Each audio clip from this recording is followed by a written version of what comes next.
Olá pessoal, sejam bem-vindos a mais uma aula de Fundamentos da Matemática 2. Hoje a gente vai começar a estudar aí o último tópico do nosso curso, que é o tópico de funções. Tá? A gente vai definir uma função a partir de relação, né? Vocês vão ver que na verdade a gente vai definir função a partir do seu gráfico. Tá? Nós vamos considerar, bom, vocês já devem ter estudado funções no ensino médio, principalmente funções que associam números reais a números reais, né? Aqui a gente vai fazer um contexto mais geral. Uma função, né, vai relacionar elementos de um conjunto em outro conjunto. Esses conjuntos podem ser conjuntos quaisquer, tá? É. Bom, conceito de função é talvez o conceito aí mais importante, ou que mais a gente vê na matemática, tá? Tudo basicamente é sobre função. Tá? Por exemplo, quando você aprende a somar dois números, isso é uma função, né? Pegar dois números, somar e obter um novo número, isso é esse processo, né? A adição, a operação de adição é uma função, né? Em que você pega dois números e associa a esses dois números um único número por uma regra, né? Que é a soma, tá? Então, desde sempre, né, a gente trabalha com funções. Então, funções aparecem a todo momento aí na nossa vida, tá? Sempre que você está relacionando grandezas, tá? Você está associando alguma coisas, objetos, elementos a outros objetos, elementos, para uma regra que seja. Vai ter que fazer algumas hipóteses, tá? Mas geralmente temos uma função por trás ali, tá? Geralmente nos livros de matemática, do ensino médio, principalmente do cálculo, né? A gente às vezes vê função definida assim, ó. Então, o que é uma função de um conjunto A em um conjunto B? Geralmente, você vai ter essa definição aí, que é uma regra que associa a cada elemento do conjunto A um único elemento do conjunto B. Geralmente a gente escreve assim, né? Uma função f. Ela vai fazer o quê? Vai pegar para todo o x do conjunto A associar um único elemento y do conjunto B, né? Aqui x é um elemento do conjunto A e y é um elemento do conjunto B. Essa definição aí não é tão precisa, por quê? Essa palavra aqui, ó, que é uma regra, não está bem especificado, né? O que é uma regra na matemática? A gente não sabe. Então, vamos dar um exemplo. É bem famoso aí, todo mundo já viu essa função, né? Pega a função que vai dos reais nos reais, que pega todo número real x e associa o seu quadrado. Então a função x quadrado, ela pega o x e associa x quadrado. Tá, nesse caso a gente escreve assim, ó, alguns exemplos. Quem é o f de 2? É o 2 ao quadrado, que é o 4. Quem é o f de 0? É o 0 ao quadrado. 0 ao quadrado é 0. Quem é o f de 1? É 1 ao quadrado, que é 1. Quem é o f de menos 2? É o menos 2 ao quadrado, que é 4. Tá? Aqui, na verdade, a função está definida em todos os números reais, né? Qualquer número real que eu troque aqui no lugar do x, eu consigo colocar o seu quadrado, né? Eu só fiz alguns exemplos, tá? Fique claro isso. Uma forma natural, aí todo mundo já deve ter visto, é associar, né? Enxergar a função como uma relação. Essa relação está fazendo o quê? Ela está pegando o número real x e associando x ao quadrado. Tá? Ou seja, pensando essa relação como sendo conjunto. Essa função, estou pensando nela como sendo a relação assim, ó, formada por todos os pares xy pertencentes a R cartesiano R, tais que y é x ao quadrado. Eu posso associar a essa função essa relação f aqui. Ó. Uma maneira de enxergar, principalmente funções, né, que pega números reais associando números reais, conjunto que é o gráfico da relação, né? O gráfico do conjunto. O que você faz? Você vai num plano, traça ali duas retas perpendiculares, né? E orienta elas, né? Sentido positivo para as duas, geralmente a gente faz assim, né? Esse sentido positivo da reta horizontal, aqui a reta vertical põe sentido para cima. A interseção se chama de origem, tá? Então cuidado, quando a gente faz o gráfico, a gente coloca a letra U ali, não é um número zero. Por que a letra U? Porque a interseção aqui, ó, é a origem do nosso sistema. Na verdade, essa letra U representa o par ordenado 00. Tá? E a gente vai aí colocando, né? Essas retas, né, são ordenadas, né? Aí você vai marcando no plano os pontos que satisfazem essa igualdade. Tá? No final a gente vai ter essa parábola azul aí. Tá? Essa parábola aqui, ó. Tá? É claro que isso aqui não é todo o gráfico, né? Porque x varia nos dois sentidos, né? Tanto para menos infinito quanto para mais infinito. Na matemática a gente fala. Ou seja, o x pode ser tão pequeno quanto você queira e pode ser tão grande quanto você deseja. Tá? Então essa é uma maneira de enxergar nossa função. Essa função particular aí, né? Como conjunto todos os pontos x, y, R2, né? Que é o R cartesiano R, satisfaz essa regra, y igual a x quadrado. Tá? Então, é assim que a gente vai definir função, tá? A partir de relação. Só que uma função, nem toda relação vai ser função. Tá? Então, na verdade, vai ser um subconjunto das relações. Então, por exemplo, pegue todas as relações dos números reais nos números reais. Nem todas essas relações serão funções, tá? Já a gente vai definir agora. Uma relação, para ser uma função, né, vai ter que satisfazer duas propriedades que a gente vai definir. Tá? Então, dentre todas as relações, por exemplo, de R em R, algumas serão funções e outras não serão. Tá? Então, eu falei, o problema é a palavra lá que a gente... A regra, né? O que é uma regra na matemática? O que significa pegar uma regra que associa elementos de um conjunto A a um conjunto B? Nesse exemplo aqui fica claro que a regra é o quê? Pegar um número real e associar ao seu quadrado. Essa é a regra. Mas não é um termo formal, né? Não está bem especificado se definir assim, né? Então vamos lá. Vou definir uma função. Então que fique claro, sempre que você fala em função, você precisa de 3 objetos.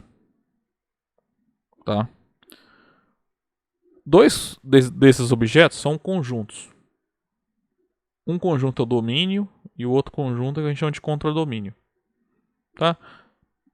Da mesma forma que para ter uma relação. Você precisa de 2 conjuntos? Então função também, você vai precisar de 2 conjuntos. Tá? Um deles a gente vai chamar de domínio e o outro vai ser o contradomínio da função. E a terceira coisa a gente precisa dessa regra. Que a gente vai definir agora, então. Então, sejam A e B 2 conjuntos não vazios. Tá? E F, uma relação de A e B. Então, vamos enxergar a primeira função como um conjunto de pares ordenados de A cartesiano B. Então, a gente vai falar que F é uma função. Tá? Então, quando que uma relação de um conjunto A e um conjunto B é uma função? Tá? Essa relação tem que satisfazer duas propriedades. A primeira a gente vai chamar de condição de existência, a segunda condição de unicidade. A primeira é que o domínio da sua relação é o conjunto A. É todo A. Então, só para relembrar. Eu vou usar a letra F agora para relação, né, que como a gente está falando de função, agora a gente vai usar geralmente F, G e H para funções, tá? Mas assim, a gente vai definir como relação, mas daqui a pouco a gente vai usar, como voltar a usar a notação normal, tá? Usual que a gente tem para funções, tá? Que vocês aprenderam lá no ensino médio. Então, só para lembrar, suponha que F é uma relação de A em B. Quem é o domínio dessa relação? Por definição, é o conjunto formado por todos os elementos do conjunto A que estão relacionados com algum elemento do conjunto B, né? Tal que existe um Y pertencente a B, tal que o X está relacionado com Y. Certo? Se você pensar como se tiver uma relação bonitinha ali, você consegue ver todos os elementos por pares ordenados, lembra? Você vai pegando as primeiras coordenadas para formar o domínio da relação. Tá? Então é isso. Então, se a sua relação for de uma função, esse conjunto aqui, domínio da F, ele vai ser todo o conjunto A. Né? Se F é uma relação de A em B, então, se é função, o domínio da relação é todo o conjunto A. Essa inclusão a gente sempre tem, tá? A gente viu lá quando nós definimos relação. Então, para ser função tem que valer igualdade aqui. Então, essa é a condição de existência. Como é que a gente verifica essa igualdade aqui? Basta mostrar que todo elemento do conjunto A está relacionado com alguém do conjunto B. Ou seja, tem que mostrar o seguinte, que para todo x pertencente ao conjunto A, existe um elemento y no conjunto B, tal que o x está relacionado com y. Tá? Na notação que a gente vai utilizar, na verdade, em vez de escrever x, f, y, você vai escrever f de x igual a y, né? Vai ficar assim, tá? Então, aqui em azul, a primeira coisa que você vai ter que provar para garantir que a sua relação ali é de fato uma função. A segunda propriedade que uma relação tem que satisfazer para ser função é uma que a gente vai chamar de unicidade, que é o item B aqui. O que significa? Significa que cada elemento do conjunto A se relaciona com apenas um único elemento do conjunto B. Tá? Ou seja, você tem que provar o seguinte, que para todo x pertencente a A, para todo y pertencente a B e para todo z pertencente a B, você tem o seguinte, que se o x está relacionado com y e, conjunção, tá? E o x também está relacionado com o z, isso vai implicar que o o y e o z são iguais. Tá? Então, para provar, eu tenho uma relação f de A em B. Para provar que ela é uma função, você tem que provar essas duas coisas que eu escrevi de azul aqui. Tá? Então, você tem que mostrar que todo elemento do conjunto A está relacionado com alguém do conjunto B. E você tem que provar também que cada elemento do conjunto A está relacionado com um único elemento do conjunto B. Ou seja, não pode acontecer isso aqui. Ó. Você tem o A, lembra da representação lá de uma relação, né? Você mostrar assim, se eu tenho um x aqui, se ele relaciona com y e também relaciona com um certo z lá do conjunto B, isso aqui não pode acontecer se você tem uma relação, tá? Se a sua relação é uma função. Se f é uma função de A em B, isso aqui não acontece. Né? Relações acontecem, né? Vocês voltarem lá para trás e verem os exemplos que nós fizemos, né? Isso aqui pode acontecer. Pode ter elementos no domínio, um ou mais de um, que se relaciona com mais de um elemento do segundo conjunto, do B. Tá? Então, se f é função, na verdade, se y e z são iguais. O desenho está errado, né? Tá? Então, o que acontece? Se f é função de A em B, então isso aqui, ó, não ocorre. Então, se f é uma função de A em B, então tem três propriedades que ela satisfaz. Primeiro tem que ser uma relação de A em B. Ela tem que associar elementos do conjunto A elementos do conjunto B. Segundo, essa relação não pode ser qualquer. Tem que satisfazer duas propriedades. Primeiro, todo elemento do conjunto A está associado com algum elemento do conjunto B. Tá? E também, a segunda propriedade é todo elemento do conjunto A vai ter uma única imagem no conjunto B. Estará associado a um único elemento do conjunto B. Tá? Bom, a gente vai lá para o exemplo 2. Então, vamos apresentar uma função que é a função constante. Tá? Então, vamos pegar uma bem genérica aí. Então, essa função ó, vai pegar dois conjuntos. Pega dois conjuntos aí B não vazios quaisquer. Vão fixar um elemento Bzinho no conjunto B. Tá? Então, pega a relação que pega todo elemento do conjunto A ó, e associa ele ao B. Então, quem é a relação CB? São todos os pares da forma XB com X variando no conjunto A. Tá? XBzinho. Isso aqui é uma função. Então, por exemplo, caso particular. Vamos fazer um caso particular de uma função constante aí. Põe que o A é o conjunto que contém os números 1, 2, 3, 4 e o B é o conjunto em letras gregas, sei lá. Alfa, beta, gama, delta e o pi. Então vamos pegar Bzinho como sendo gama. Então se você representar essa função CB, ficaria assim, ó. Aqui eu consigo representar, né, pelo diagrama de Euler, né? Que tem poucos elementos. Então eu faria o conjunto A aqui, né? Tem os números 1, 2, 3, 4.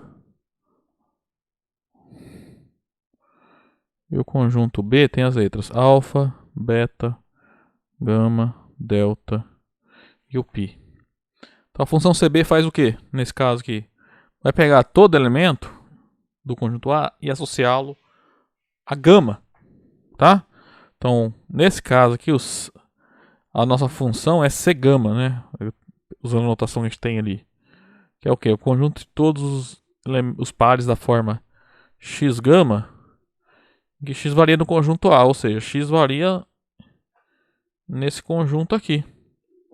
Ou seja, a sua C gama aqui vai ter esses pares aqui, ó. 1 gama, 2 gama, 3 gama, 4 gama. Então, ó, vamos fazer aqui, ó. Vou representar aqui. 1 gama, 2 gama, 3 gama, 4 gama.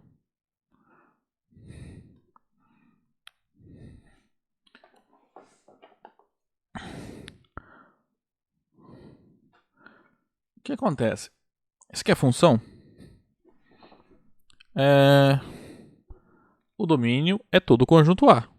Então lembra que ela tem que provar essas duas condições, né? Existência é verdadeiro. Ó. Todo elemento do conjunto A sai uma flecha. Isso significa o domínio da relação ser todo o conjunto A. Agora a segunda, de unicidade. O que a gente tem que mostrar? Que todo elemento do conjunto A se relaciona com o único elemento do conjunto B. Ou seja, não pode ter duas flechas saindo do mesmo elemento. Quando a gente tem a representação assim, tá? Pelo diagrama de Euler. Nesse caso também é verdadeiro, né?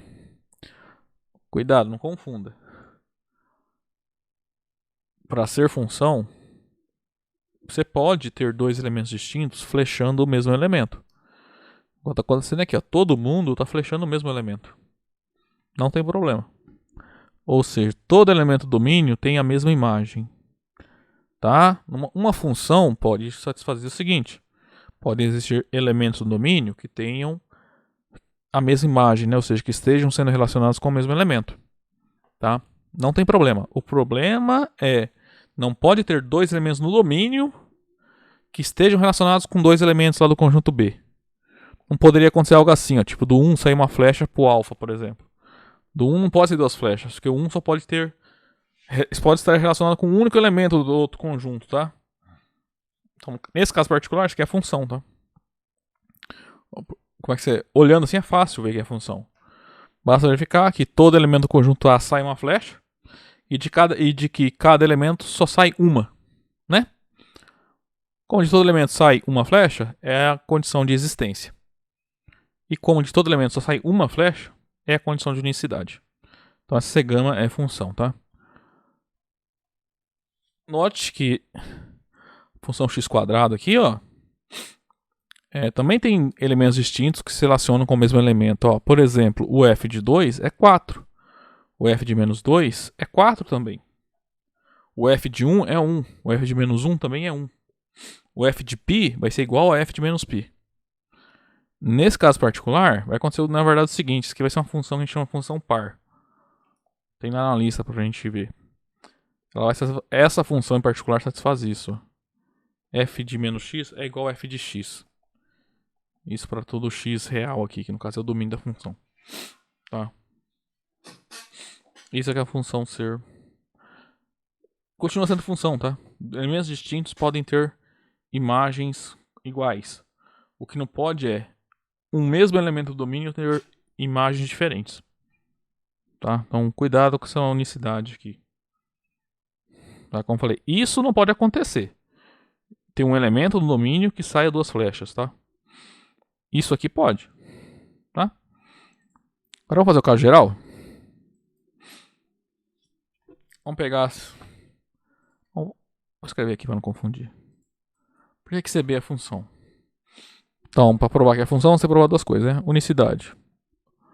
Não, é existência primeiro, né? Porque...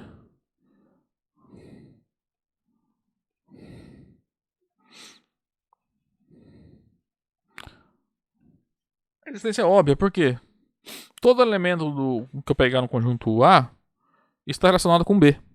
Por definição, tá? Dessa relação. Então a existência é claramente verificada. Então, dado x pertencente a A, temos que o x está relacionado com Bzinho. Logo, o domínio dessa relação é todo o conjunto A. Agora a unicidade.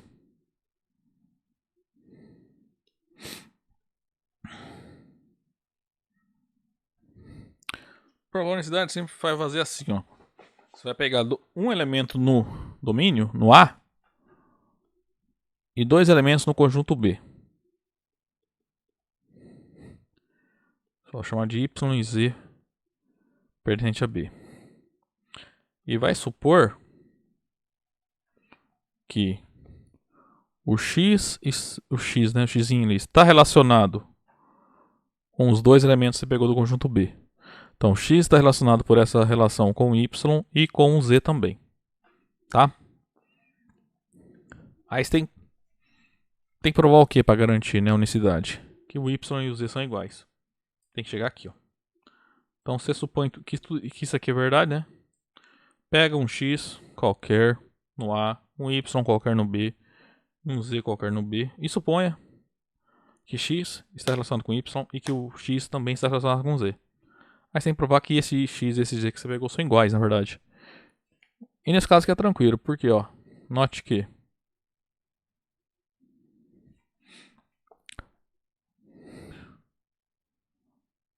isso aqui implica que, se olhar a função, a relação aqui no caso ainda, né, a gente não sabe que é a função. Quando que ela relaciona dois elementos? Se o segundo é o Bzinho. Então, isso aqui, ó, implica que o y é o Bzinho. Também, x está relacionado com o z. O que isso implica? Quando que isso acontece? Se esse cara aqui é o Bzinho. Isso implica que z é igual a Bzinho. Então, dessas duas coisas, ó, a gente conclui que o y e o z são iguais. Porque ambos são o Bzinho. Isso segue, então, a unicidade. Tá? Portanto, essa relação seja CB, esse índice B, é uma função, qualquer que seja o bzinho que você fixe ali no conjunto B, tá?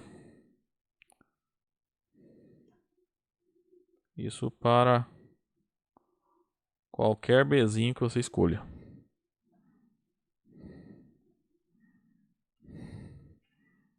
O qualquer bzinho por quê? Igual esse caso particular, eu peguei bzinho igual a gama. Então a gente fez a função C gama. Se eu escolhesse bzinho igual a alfa, eu ia ter a função C alfa. Daí todas as flechas iriam no alfa. Então vai ter uma outra função. Tá? Então para cada elemento do conjunto B você tem uma função constante, que é a função que pega todos os elementos do domínio e leva nele. Tá?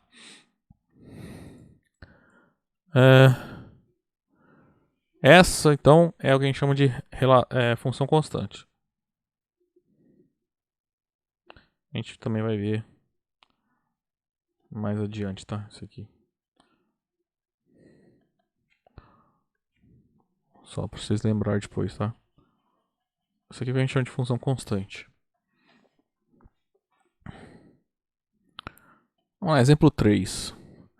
Vamos pegar então dois casos simples de três relações de um conjunto A formado pelos números 1, 2 e 3 em um conjunto B formado pelas letras x, y, z.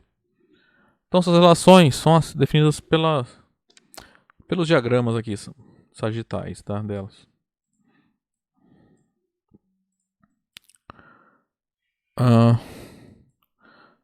Então olha a R1 aqui, ó. Essa aqui, que eu tô pintando de amarelo. Não é função, né? Por que não é função? Quando você tem os diagramas sagitais, ele é fácil reconhecer se uma relação é função ou não. Por quê? Então para começar, esse aqui não é função, ó, porque o 2 não flecha ninguém. Ou seja, 2 não faz parte do domínio dessa relação, tá? O domínio dessa relação só tem o 1 e o 3. Então, ó, primeiro, R1 não é função, pois o domínio dessa relação R1 só tem os números 1 e 3, que é diferente do conjunto A, né? Então ela não satisfaz a propriedade aqui, ó, de existência. Se não satisfaz uma, já não satisfaz as duas, então não é função, tá?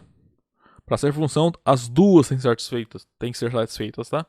Se você já sabe que a existência não é satisfeita, então acabou. Não precisa nem verificar a outra, não é função.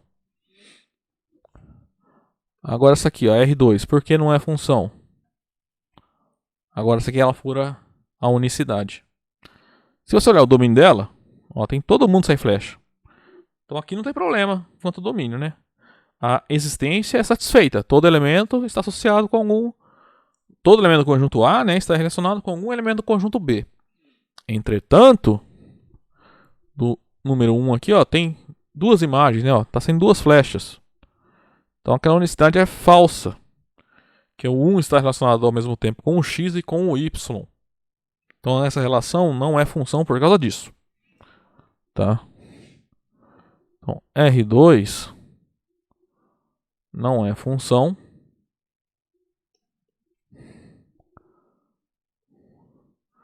Pois o 1 está relacionado com o x e também o 1 está relacionado com o y. R3 é função. Vamos lá. A existência é satisfeita, né? Por quê? Se você olhar o domínio é 1, 2, 3, né? De cada elemento do conjunto A sai uma flecha. E de cada elemento só sai uma flecha. Então também satisfaz a unicidade. Tá? O que acontece aqui, ó, não importa tanto assim, tá? Por enquanto, para decidir se uma relação é função. O importante é olhar aqui, ó, ver que de todo elemento sai uma flecha e só sai uma de cada elemento, né? Pode acontecer essas coisas, ó, sobrar elemento no conjunto B sem ser flechado, pode acontecer, tá? Pode acontecer isso aqui também, ó, ter elementos no conjunto B que recebem mais de uma flecha, tá? Então, pode ter elementos no domínio da função que tenham a mesma imagem, ou seja, que estejam relacionados com o mesmo elemento. Isso não impede a sua relação de ser função, tá? Também podem existir elementos ali no segundo conjunto, né, que eu estou chamando de B, que não estão relacionados com nenhum elemento do domínio. Também isso não impede que a sua relação seja função, tá? Você vai ter problema de uma relação não ser função quando acontece igual aconteceu ou no caso aqui da R1 ou no caso da R2. Ou sobra elemento no conjunto A que não está relacionado com ninguém, né? Que é quando o domínio da relação não é todo o conjunto A. Ou pode ter elemento do conjunto A que tenha duas imagens, né? Ou fura a existência ou fura a unicidade. Tá?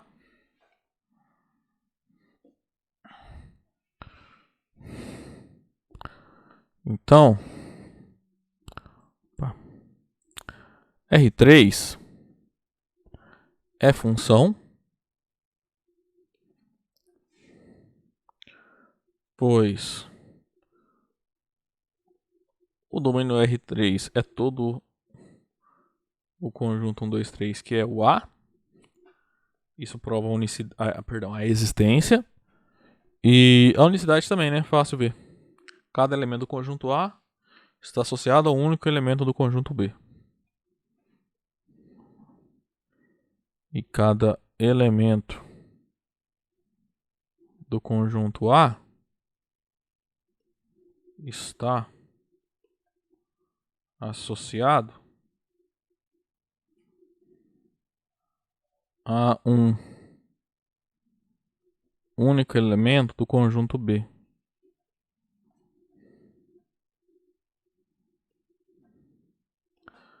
Só uma observação aqui. Essa relação R3 aqui, essa verde, para quem lembra lá no ensino médio, deve ter visto função injetora, função sobrejetora, função bijetora. A gente vai estudar mais pra frente esses tipos de funções, tá? Acontece que, tá vendo que no B tá sobrando um elemento sem levar flecha? Isso aqui então vai me dizer que a função não é sobrejetora. Quando a função é sobrejetora, todo elemento aqui do contradomínio, do B, né? Eu não dei nome, mas esse B a gente vai chamar de contradomínio. Ele tem que ser flechado se a função é sobrejetora. Então essa R3 não é sobrejetora. É uma função não sobrejetora. E ela também não é injetora, né? Por quê? Função injetora vai acontecer que todo elemento do domínio vai ter um único elemento no contradomínio. Nesse caso aqui, ó, o 2 e o 3 têm a mesma imagem, né? Estão relacionados com o mesmo elemento no contradomínio. Então, essa função também não é injetora, tá? Então essa função aqui não é nem injetora e nem sobrejetora. Tá? Portanto, também não é bijetora. Lembrando, bijetora, né? O que é a função bijetora? É a função que é ao mesmo tempo injetora e sobrejetora. Bom, gente, agora vamos definir a função, né? Colocar a notação usual que a gente usa, né? Então, assim, essa notação de relação até a vantagem de a gente poder usar tudo o que a gente já provou lá para relações, né? Tudo que a gente provou que é verdadeiro para relações é válido para funções, tá? Só que a notação mais conveniente, a mais usual que a gente usa, né? É aquela que a gente viu lá no começo, né? Para função x². Essa notação aqui, ó. F de x igual a x² é ao invés da notação de relação. Então vamos traduzir a definição de função para essa notação, né? Então, suponha que eu tenho uma função de um conjunto A e um conjunto B. Né? Em particular é uma relação. Então a gente vai denotar essa função assim, ó. F, dois pontos, A, uma flechinha para a direita, B. Tá? Aqui, ó, em verde aqui, ó. Isso aqui então indica que F é uma relação de um conjunto A no conjunto B, tá? A é o domínio da função, tá? Tem que ser, né? Se a função está no domínio dela, enxergando ela como uma relação, é o próprio A, tá? Então o conjunto A é o domínio da função F e o B é o contradomínio da função F, que a gente vai dar assim, C-dom de F, tá? O domínio não é tão importante no frigir dos ovos, tá? Entre aspas aí. Mas é só para dar os nomes, ok? O que é importante é a imagem. Lembra de imagem? A gente viu lá para relações? Aqui vai ser importante o conjunto imagem e as imagens dos elementos, tá? Então, ó. Então, suponha que eu tenho uma f, uma função de a em b. Então, para Se eu pegar x, um elemento do domínio da f, a gente sabe que existe um único y no conjunto B, tal que o x está relacionado com y, né, pela relação f. Nesse caso, a gente vai denotar assim, ao invés de notar igual a gente está denotando aqui, ó, isso ou isso, a notação que a gente vai usar vai ser essa aqui, ó. F de x igual a y, com x entre parênteses, tá? E a gente lê assim, tá? Isso aqui, ó. F de x igual a y, tá? Então, para cada elemento do domínio da função, vai existir um único elemento y no contradomínio, tal que f de x é igual a y, tá? Então, esse f e o x entre parênteses, você vai ler f de x, tá? Assim, ó.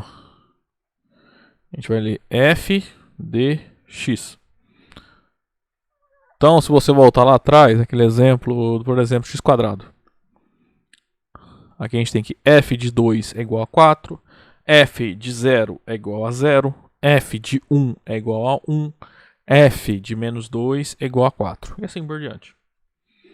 Tá?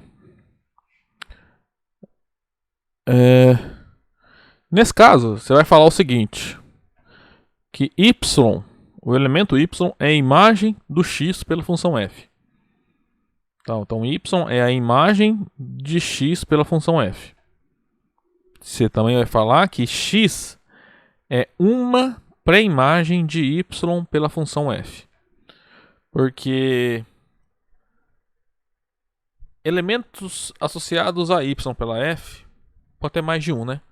Por isso que o x é uma pré-imagem. Só que o y é a única imagem de x. Então, todo elemento do domínio tem uma única imagem. E cada elemento do contradomínio, ele pode ter nenhuma ou mais de uma imagem. Perdão, pré-imagem. Cada elemento do domínio tem uma única imagem. E cada elemento do contradomínio pode ter várias imagens ou nenhuma. Ou infinitas imagens, tá? Por exemplo, função constante. Tem elementos no contradomínio, né? Que tem infinitas imagens. Tá? Por exemplo, se o A e o B são conjuntos infinitos, a função constante CB vai ser... O Bzinho vai ter infinitas pré-imagens, só que os elementos do conjunto B, que não são Bzinho, não terão nenhuma pré-imagem, né? Nesse caso aqui, ó, o gama tem 4 pré-imagens, né? O alfa, o beta, o delta e o pi não tem nenhuma pré-imagem. 1, a imagem dele é o gama. A imagem do 2 também é o gama. A imagem do 3 é o gama e assim por diante. Tá? A imagem de cada um desses elementos é o mesmo elemento, que é o gama. Tá? Aqui é na R3, que é a função, né? A imagem do 1 é o x, a imagem do 2 é o y, a imagem do 3 é o y também. Agora as pré-imagens. Qual é a pré-imagem do x? Só tem um elemento, que é 1. O y tem duas pré-imagens, o 2 e o 3. Tá?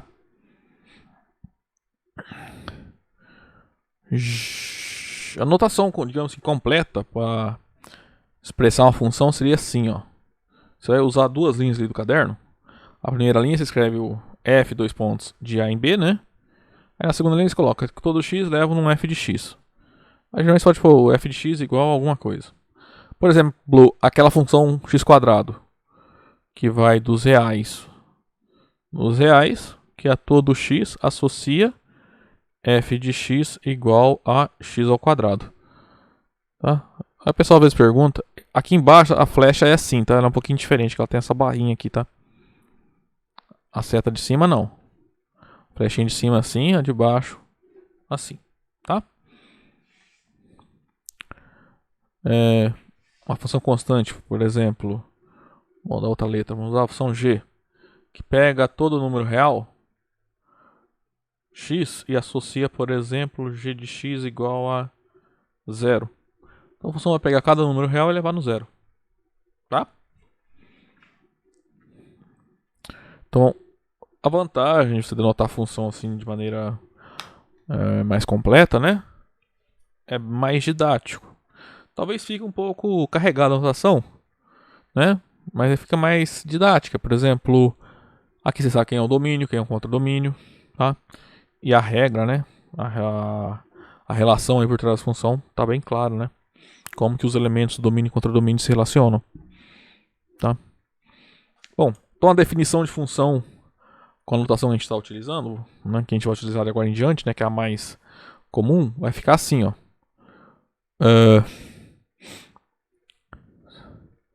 Seja f uma relação de A e B. A gente vai falar que f é uma função, ou uma função de A e B, se ela satisfaz as seguintes propriedades, né? Para todo x no A, existe um y no B, tal que o f de x é igual a y. Ou seja, o domínio, se eu pensar em f como uma relação de A em B, isso aí, a existência está provando que o domínio da relação é todo o conjunto A. Ok? E a unicidade vai ficar assim, ó. Para todos x em A e y em B e z em B, nós temos o seguinte, que se f de x é igual a y e f de x é igual a z, então obrigatoriamente x é igual a z.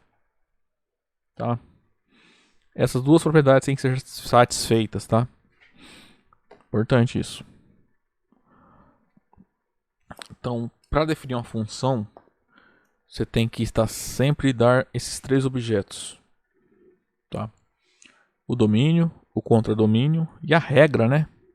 Ou seja, a relação que estabelece como que os elementos do conjunto do domínio estão relacionados com os elementos do contradomínio, tá? O que acontece? Nem sempre o autor do livro, ou até mesmo a gente na sala de aula, fica falando todos esses objetos para cada função, para cada exemplo que vai fazer. Por exemplo, lá em cálculo 1, a gente assume desde o começo do curso que as suas funções vão ser do tipo que vai de um conjunto x no conjunto dos números reais, em que x é um subconjunto dos reais. Então, no cálculo 1 a gente estuda funções que pegam números reais e associam a números reais. Mas assim, tem que ficar claro que quando você muda o domínio da função, mesmo que você mantenha a regra, o contradomínio e tudo o resto, você mudou a função, tá? Aí lá em cálculo 1 a gente, por exemplo, assume assim, que quando você escreve todas as funções, você vai apresentar elas apenas pela regra, apenas pela relação. E o domínio vai ficar subentendido que é o maior subconjunto para o qual a regra é verdadeira. Então, por exemplo, lá você pode definir várias funções, né? Só pela regra, por exemplo, y igual a 1 sobre x. Ou assim, f de x igual a 1 sobre x. Isso aqui é uma função. G de x igual a x quadrado. H de x igual a raiz quadrada de x. Né? Aí, por exemplo, então, quando lá em cálculo a gente apresenta essas três funções assim, ó, se você for pensar formalmente, isso não está definindo a função. Mas a gente deixa subentendido, né? Que todos são funções, tal que qual é o domínio de cada função nesse caso? É o maior conjunto para o qual a regra está satisfeita, né? Então, nesse caso, por exemplo, vai seguir aqui, quem é o domínio da f? São os números reais, né? Diferentes do zero. Quem é o domínio da g? É todos os reais. E quem é o domínio da h? São os números reais não negativos, né? Vou pôr assim, ó, é o intervalo 0 mais infinito. Por que na f o zero não faz parte do domínio? Porque não tem como calcular o f de zero, né? O f de zero seria 1 dividido por 0. 1 dividido por 0 não é um número, não está definido. Né? Aqui, ó, qualquer número real que você pegue, você consegue calcular o quadrado dele. Então o domínio é todos reais, o maior conjunto possível. A função h, a gente não consegue calcular a raiz quadrada de número negativo. Então por isso no domínio vai sobrar o quê? Só os números não negativos, né? Ou seja, o zero e os números positivos. Tá? Mas isso é lá em cálculo 1, por exemplo, tá?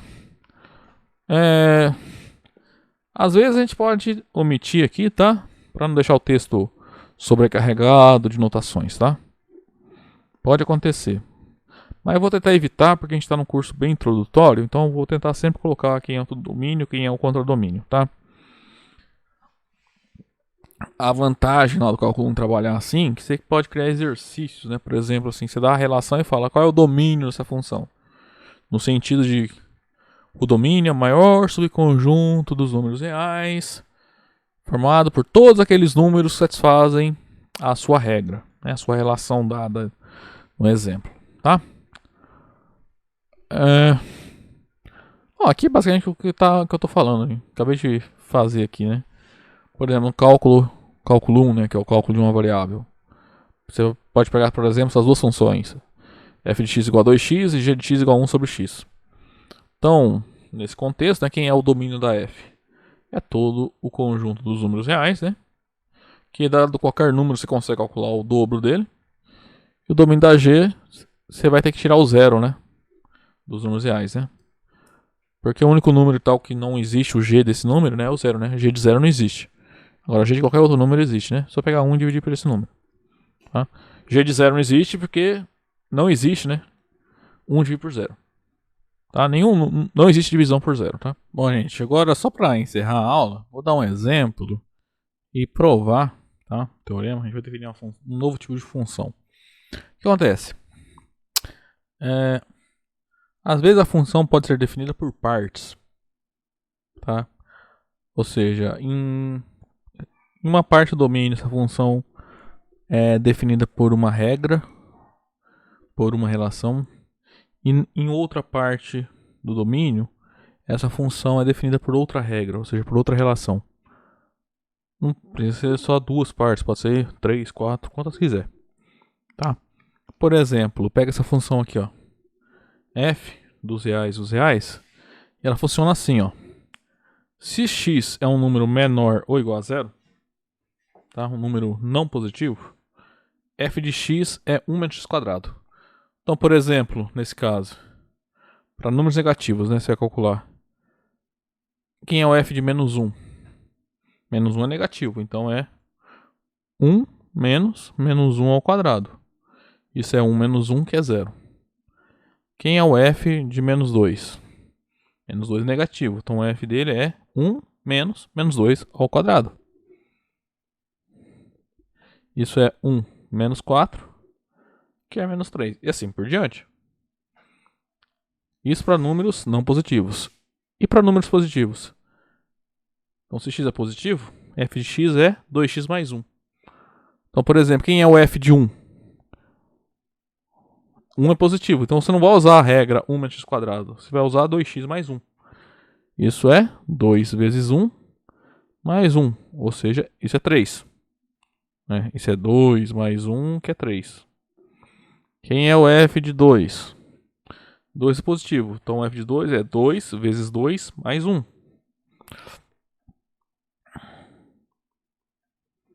E fica 4 mais 1, que é 5. Tá? Então, isso aqui é uma função que é definida. A gente pode enxergar ela como, que eu vou chamar aqui de união de duas funções. Tá? Por exemplo, essa f, você pode enxergar ela.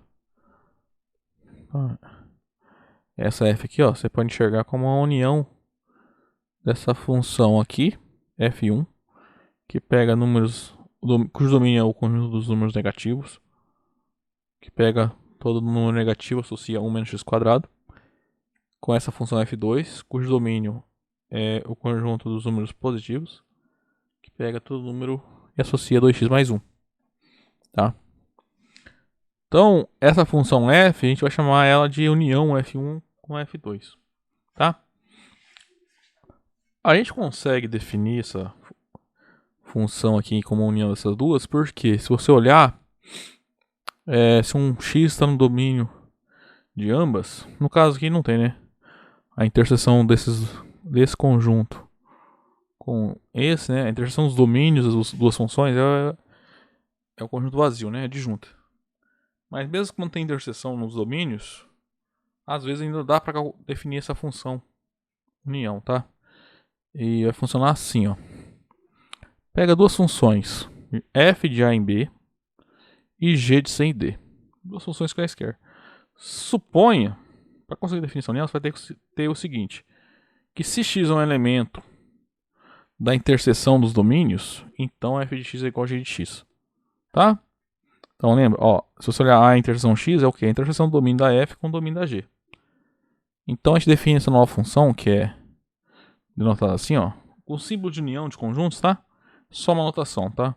Vai ser uma função cujo domínio vai ser a união dos domínios da f e da g, e o contradomínio vai ser a união dos contradomínios de f e g. E ela vai fazer assim, ela vai pegar um número x, um elemento x de a união c. Então, como que é a regra definida? Então essa função vale f de x se o x vem do A e g de x se o x está no C. Né? Quando você calcula esse elemento aqui, o x vem do domínio, então ele vem de A união C. Então ou ele está no A, ou está no C, ou está nos dois, né? Se ele está no A, você calcula assim. Se ele está no C, você calcula assim. Se ele está em ambos, tanto faz, por quê? Por isso tem essa hipótese aqui em verde, aqui, ó. Porque se ele está em ambos, a f e a g tem o mesmo valor. Tá? Nesse elemento. Então assim a gente define a união de duas funções, tá? Com isso, então, você vai ter uma função definida por partes. E o que a gente fez para duas, pode fazer para 3, 4, quantas quiser, né? Só fazer aqui as adaptações necessárias. Tá?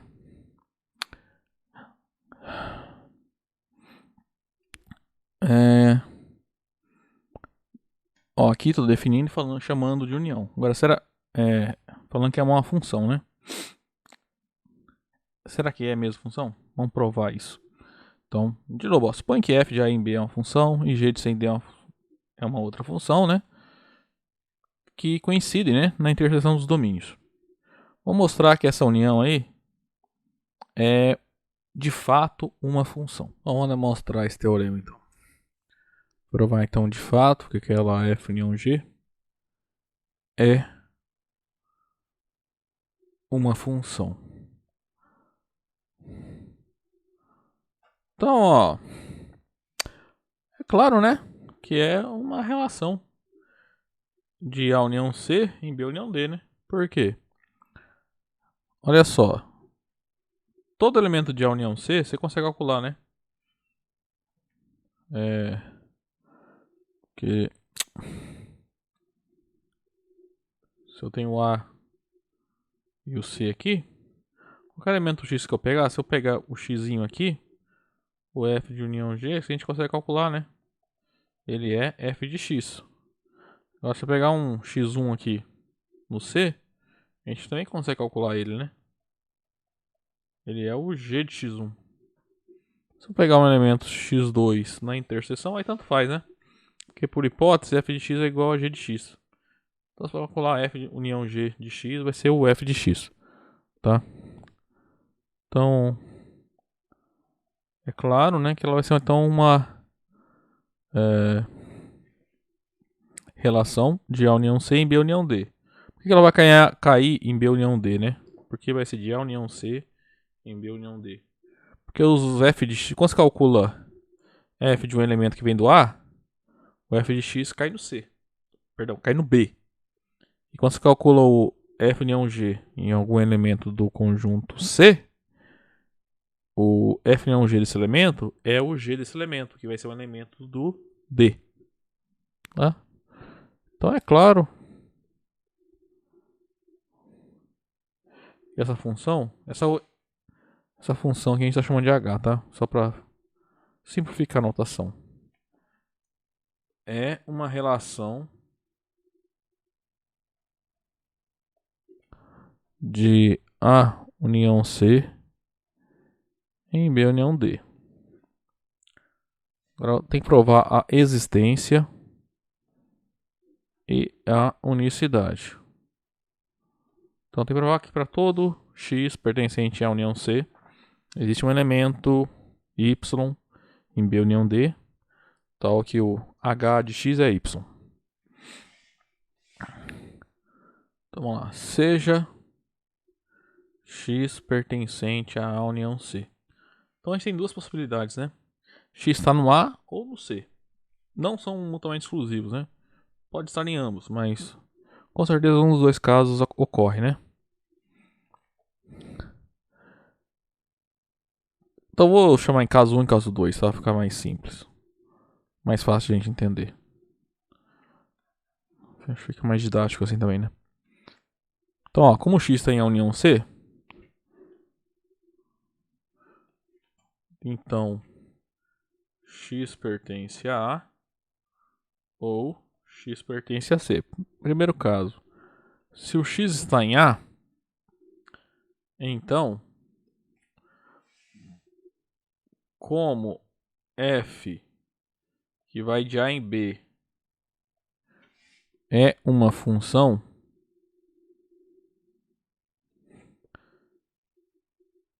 nós temos que existe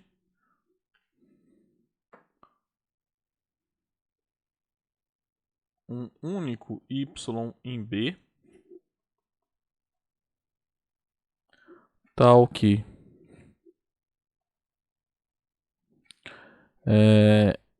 f de x é igual a y. Tá?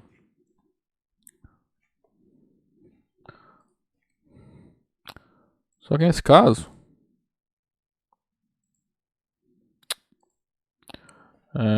então, o que vai acontecer? Pela definição, né, dessa função h, o que é? Então, o y é o f de x. Vamos escrever assim. Quem é o h de x? É a f união g de x. Como o x vem do a, isso é f de x. Só f de x é igual a y. Então, existe um y tal que em B, tal que f de x é igual a y. Se o y está em B, ele está em B união D, né? Está no contradomínio aqui dessa função aqui, né? Se está em B, está em B união D. Vou escrever aqui em cima, fica mais. Então, y pertence a B união D. E, então esse x é o... vai ter uma imagem... vai ter um y em B união D, tal que hx é y. Tá? Agora volta lá. Se isso aqui é falso, então x tem que estar em C. Então, segundo caso, né, que é a segunda possibilidade, x pertence a C.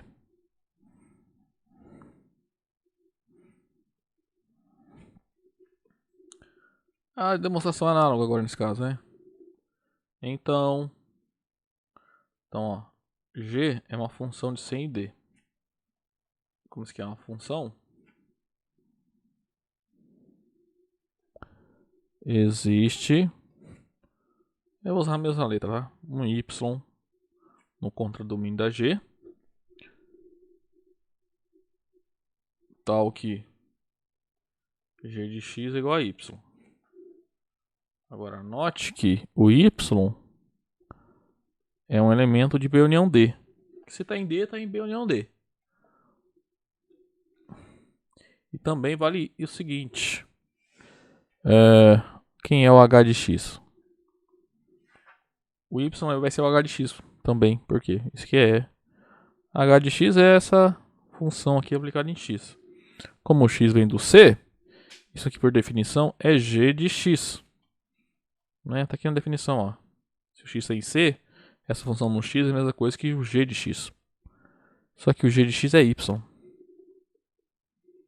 Então, se o x vem do C, existe um y em B união D, tal que esse y é o h de x. Então, em todos os casos, nós temos que todo elemento de A união C tem imagem, tá? Portanto, o domínio dessa função h é todo o A união C, tá? Isso prova a existência. Agora vamos provar a unicidade. Então tem que provar que cada elemento do domínio tem uma única imagem, né? Então vamos pegar três elementos. X pertencente a A união C, e Y e Z pertencentes a B união D, tais que h de x é igual a y e h de x é igual a z. A gente tem que mostrar que y e z são iguais, tá? Se o x está em A, então pode ser algum... Pensa assim, x está em A união C, né? Então o x pode estar só aqui, só no A. Pode estar só aqui, que é no B. Ou na interseção, né? Então aqui eu vou dividir em 3 casos. Se o x está em A menos B, se o x está em B menos A, ou se x está em A interseção B. Tá? Acho que fica mais claro desse jeito. Caso 1.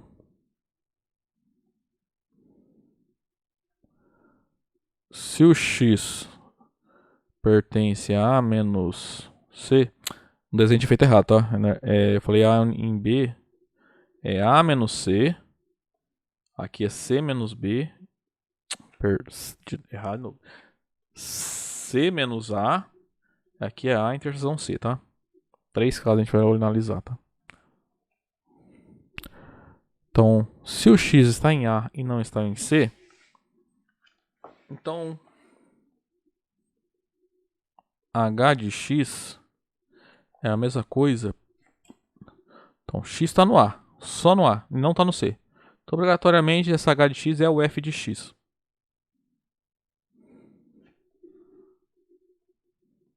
Só que o f de x é uma função de A em B.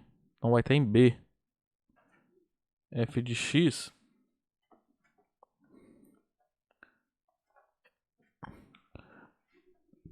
então, f de x está sempre em B. Então, você vai ter que o y, ele é h de x, ó, tá aqui, ó, y é h de x.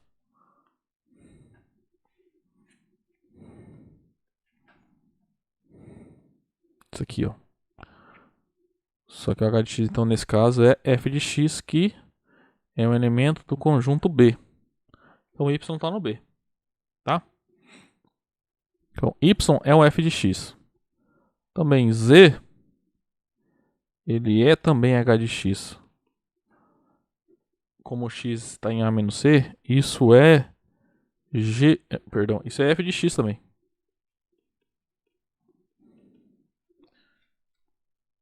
Só que f é função, né?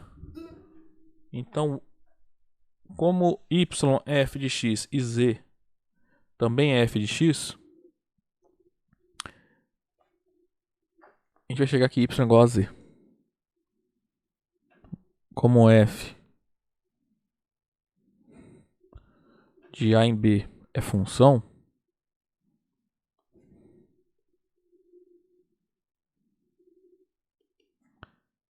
y é igual a z, nesse caso. Segundo caso, é análogo.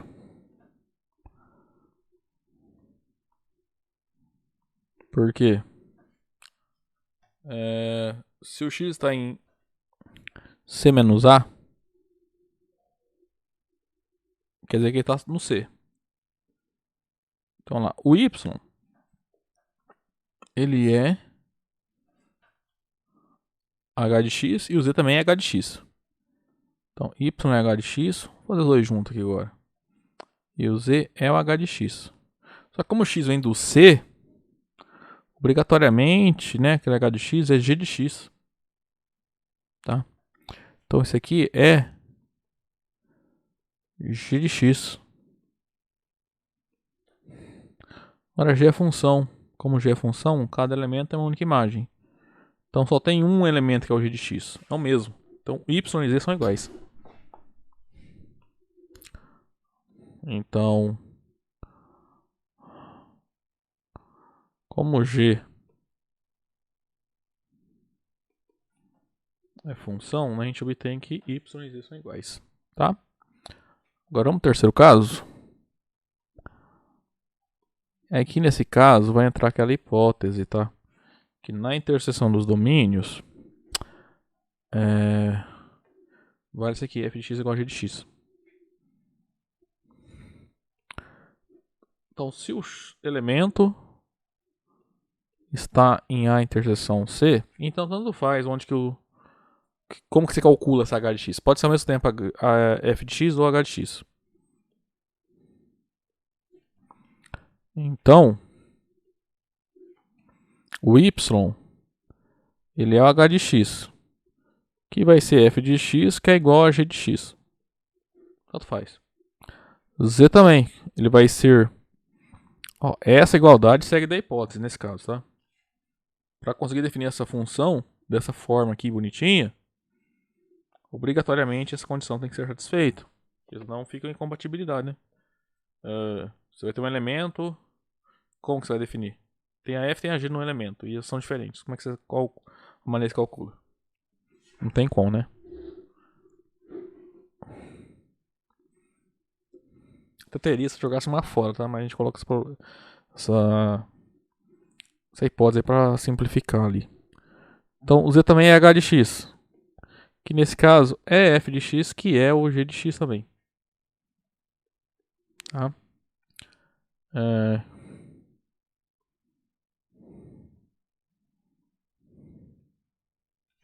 Isso vai implicar que tanto y quanto z estão nos dois contradomínios. Tá? No B e no D ao mesmo tempo. Que ao mesmo tempo eles são y é um f de x e z e é um g de x. Z também é um f de x e é g de x.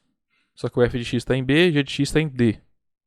Então tem que estar nos dois, né? Tem que estar na interseção. Então, como f e g são funções, a gente segue que y é igual a z. Então isso prova a unicidade, né? Todo elemento tem uma única imagem. Tá? Então, como a gente acabou de provar a existência, né? Segue que essa função h, né? Que é essa f união g, é uma função. Então eu já estava chamando de função antes ali, porque eu já ia provar que era função, tá? Mas, se for ver assim, na hora que você vai definir as coisas, tem que tomar cuidado na hora de dar o nome, né? Quando você define, eu estou definindo simplesmente uma relação, tá? Depois que eu estou provando que é a função, agora eu posso falar, essa aqui é a função mesmo, tá? Então, não é só dar o nome e falar que é função, tá? Tem que dar a relação e verificar que ela satisfaz as duas propriedades, tá? A existência e a unicidade. Para poder de fato falar que a relação aí que você tem é uma função, ok? Bom, gente, a aula de hoje então vai ficando por aqui, tá? Nós nos vemos na próxima aula. Até lá, hein?